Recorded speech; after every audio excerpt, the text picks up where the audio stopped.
నేను జిఆర్ మహర్షి. పెహల్గాంలో అమాయకులైన అంతమందిని చంపేసిన తర్వాత మోదీ గారి దగ్గర నుంచి, రాజ్నాథ్ సింగ్ గారి దగ్గర నుంచి అందరూ కూడా ప్రతీకారం తీర్చుకుంటాం, పాకిస్తాన్కి బుద్ధి చెప్తామని సీరియస్గా వార్నింగ్లు ఇవ్వడమే కాకుండా ఆ చర్యలకు కూడా దిగేశారు. అంటే పాకిస్తాన్ మీద అనేకమైన ఆంక్షలు మొదలైపోయినాయి. ఒకటి, సింధు జలాల ఒప్పందం రద్దు చేశారు. అది చాలా కీలకమైంది. సింధు జలాల ఒప్పందం 1960లో నెహ్రూ గారి హయాంలో చేసుకున్నారు. అది అప్పటికి అనేక సంవత్సరాలు చర్చలన్నీ జరిగిన తర్వాత సింధు నదికి ఉన్న 6 ఉపనదుల్లో 3 భారతదేశానికి, 3 పాకిస్తాన్కి చెందేలా ప్రధానంగా సింధు నది మీదే పాకిస్తాన్ వ్యవసాయం అంతా ఆధారపడి ఉంది. ఈ ఒప్పందాన్ని ఇక మీదట మేము పాటించము అని చాలా స్పష్టంగా భారతదేశం ప్రకటించింది. దీనివల్ల ఏమిటంటే, ఇప్పుడు ఇమీడియట్గా కాకపోయినా పాకిస్తాన్లో ఉన్నటువంటి రైతులు, పాకిస్తాన్లో ఉన్నటువంటి ఆ జల విద్యుత్తుకు సంబంధించి మేజర్గా జల విద్యుత్తే పాకిస్తాన్కి మూలం కాబట్టి పాకిస్తాన్ ఆయువు పట్టు మీద ఒక దెబ్బ కొట్టినట్టు అయింది. ఇంకా రెండో విషయం ఏమిటంటే, పాకిస్తాన్కు సంబంధించిన దౌత్య కార్యాలయాలన్నింటిలో కూడా ఆంక్షలు విధించేశారు. అక్కడ నుంచి సిబ్బందిని, అక్కడ పాకిస్తాన్లో ఉన్న మన కార్యాలయంలో నుంచి సిబ్బందిని తగ్గించేయడం ఒకటి, ఇక్కడ తగ్గించేయడం ఒకటి. మూడవది, వాగా దగ్గర ఉన్న సరిహద్దు బార్డర్ మూసేశారు. ఆ సరిహద్దు బార్డర్ నుంచి పత్రాలు చూపించి వచ్చిన వాళ్ళందరూ కూడా ఇక వెనక్కి వెళ్ళిపోవాల్సింది. అంతేకాకుండా పాకిస్తాన్ నుంచి వీసాల మీద వచ్చిన వాళ్ళందరూ కూడా మే 1వ తేదీ లేక దేశం వదిలి వెళ్ళిపోవాలి. కొన్ని వీసాలు 48 గంటల్లోనే వెళ్ళిపోవాలి. కొన్ని వీసాలకు సంబంధించి మాత్రం మే 1 వరకు ఇది ఆంక్షలు విధించేశారు. మే 1 లోపల వాళ్ళు వెళ్ళిపోవాలి.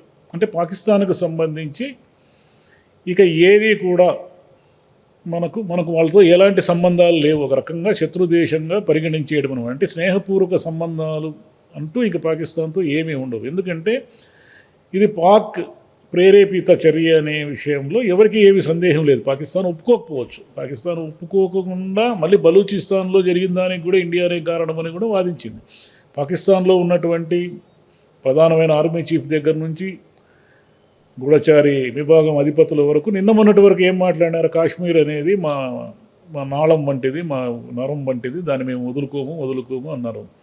దాని రిజల్ట్ ఏమో వెంటనే అంతమంది నిరాయుధులపైన దాడి జరిగింది. కానీ వీళ్ళు ఇస్లామిక్ తీవ్రవాదం పేరుతో ఎవరికి నష్టం చేస్తున్నారంటే ప్రధానంగా ముస్లింలకే నష్టం చేస్తున్నారు. ఎందుకంటారా, ఒకటి, భారతదేశంలో ఈ అభద్రత ఒకటి సృష్టిస్తున్నారు 2 మతాల మధ్య. రెండవది ఏమిటంటే, కాశ్మీర్లో ఉన్నటువంటి పేద ముస్లింలందరి పొట్ట కూడా వీళ్ళు కొట్టేశారు. కాశ్మీర్ అనేది ప్రధానంగా అక్కడ ఏం పెద్దగా వ్యవసాయం ఏముండదు, ఏదో యాపిల్ తోటలు తప్ప. అలాగని పరిశ్రమలు కూడా ఏముండవు. అది ముఖ్యంగా టూరిజం మీద ఆధారపడుతున్న ఒక రాష్ట్రం. ఆ టూరిజం అంతా కూడా ఈ తీవ్రవాదం వల్ల గతంలో సర్వనాశనం అయిపోయింది. సర్వనాశనం అయిపోయిన తీవ్రవాదము మెల్లిగా ఈ టూరిజము ఈ 5 సంవత్సరాల్లో పుంజుకొని 2010కి 2024కి మనం ఒకసారి తేడాలు గమనిస్తే 2010లో కనీసం 1 లక్ష మంది కూడా సందర్శించని పర్యాటకులు రానటువంటి కాశ్మీర్కి 2023-24 నాటికి 10 లక్షలకు పైగా పర్యాటకులు వస్తున్నారు. అంటే ఇదంతా ఏమిటంటే వీళ్ళందరి వల్ల అక్కడ ఉన్న హోటల్స్ కానీ, అక్కడ ఉన్న రకరకాలుగా బతుకుతెరు వాళ్ళు కానీ, పనులు, వీళ్ళందరూ కూడా బతుకుతున్నారు అక్కడ. నిన్న కూడా పైలగాముకు తీసుకెళ్ళిన వాళ్ళంతా కూడా గుర్రాల మీద, డోరీల మీద తీసుకెళ్ళిన వాళ్ళంతా కూడా అక్కడ బతుకుతున్న, టూరిజం మీద బతుకుతున్న పేద ముస్లింలు. అందులో ఒకతను చనిపోయాడు కూడా, ఈ పెనుగులాట్లో చనిపోయాడు కూడా.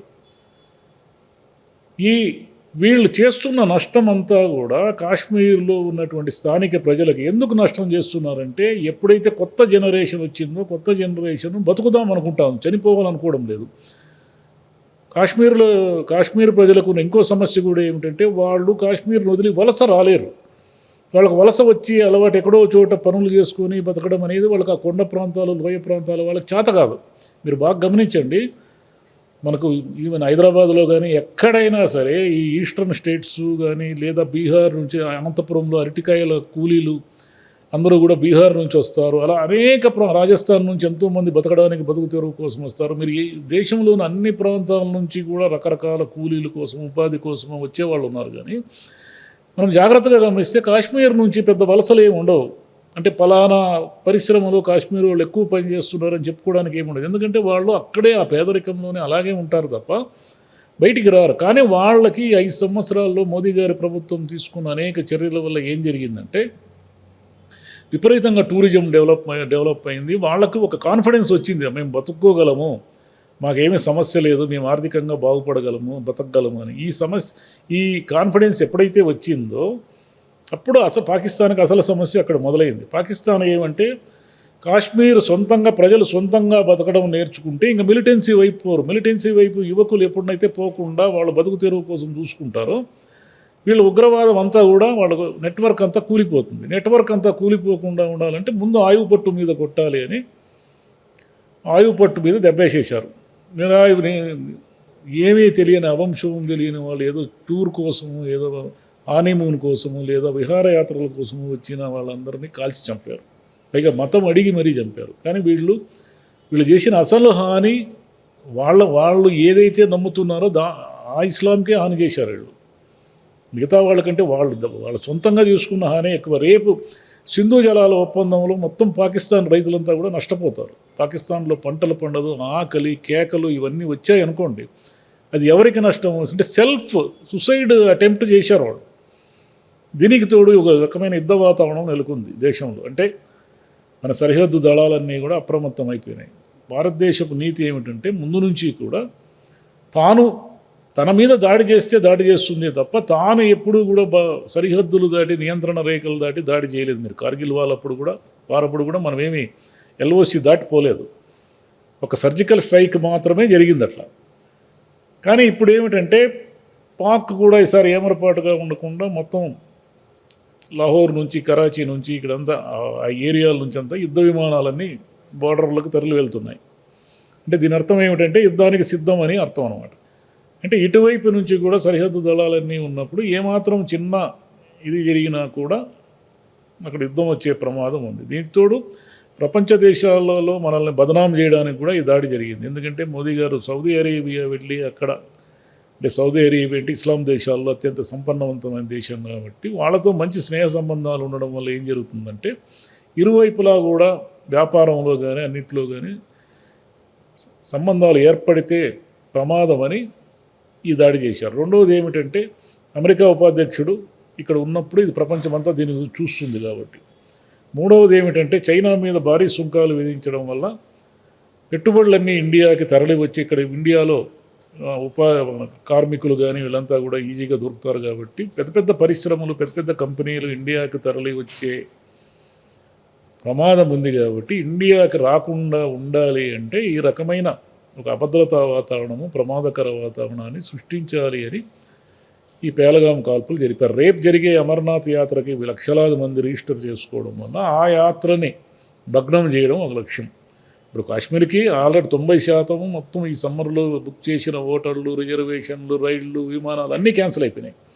అంటే ఒక 10% కూడా కాశ్మీర్కి ఈ సమ్మర్లో సీజన్ కదా, ఈ సీజన్లో వెళ్ళే అవకాశాన్ని వాళ్ళు కోల్పోయారు. అంటే వీళ్ళు చేశారు ఆ రకంగా, అక్కడ ఉన్న పేదవాళ్ళందరికీ అన్యాయం చేశారు. అదేవిధంగా యుద్ధానికి సిద్ధమై పాకిస్తాన్ ఏంటంటే ఆల్రెడీ బలూచిస్తాను సొంత గొడవలతోనే సతమతమై పేదరికంలో చస్తూ ఉన్నప్పుడు మళ్ళీ యుద్ధానికి సిద్ధం అంటే ఏమిటంటే ఒక చైనా ఏమైనా హెల్ప్ చేస్తుందేమో అనేది వాళ్ళ ధైర్యం కావచ్చు. కానీ మన దేశము ఈ పేలగాం కాల్పులకు ఏదో రకంగా ప్రతీకారం తీర్చుకోవాలని ఒక ఎమోషన్ అయితే నడుస్తూ ఉంది. ఇది రాజకీయంగా చాలా జాగ్రత్తగా వేయాల్సిన అడుగులు కాబట్టి మోదీ గారు కానీ బీజేపీ ప్రభుత్వం కానీ ఎలా వేస్తుందనేది వేచి చూడాలి. Thank you.